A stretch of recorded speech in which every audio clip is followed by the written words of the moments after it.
is grim. Libyan officials are warning right now the death toll from flooding in Derna could hit 20,000. Entire city blocks have been swept away last weekend when heavy rain from a Mediterranean storm caused 2 dams to collapse. Libyan health officials tell the Associated Press at least 5,500 people are confirmed dead and 9,000 people are still missing right now.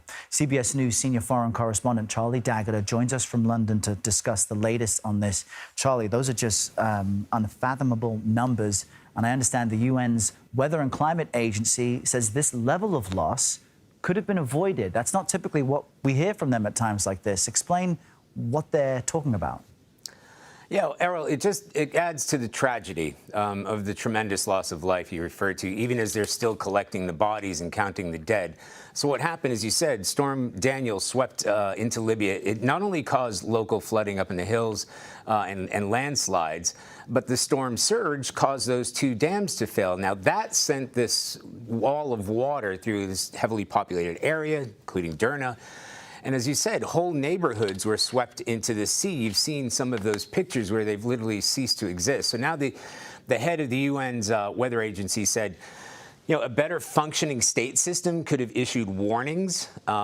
Emergency teams could have been there to help evacuate a number of people. So a great number of those human casualties could have been avoided. But the fact is the country is virtually split in half, run by 2 governments that are occasionally at war with one another.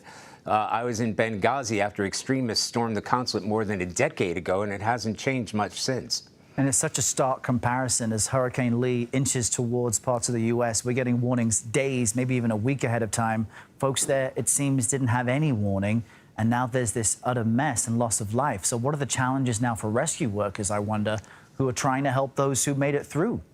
Yeah, you know, as you said, it's not like they didn't see it coming. It had already caused widespread destruction when it swept through Greece and Turkey. It just didn't look as if the Libyans had a game plan to evacuate or warn the residents. So it's a place that's hard to get to. As I said, I've been there, and it's hard to get through once emergency teams are there. Many of the roads have been destroyed. As you can see, the mud is impassable. The main priority now, search and rescue, but again, it's what could have been done in the first few hours and days that would have saved lives. As many as 2,000 bodies may be still at sea, according to the Red Crescent, sort of the Red Cross there. The World Health Organization has put in some money in emergency funding. Neighboring countries like Egypt are taking part in recovery and disaster operations.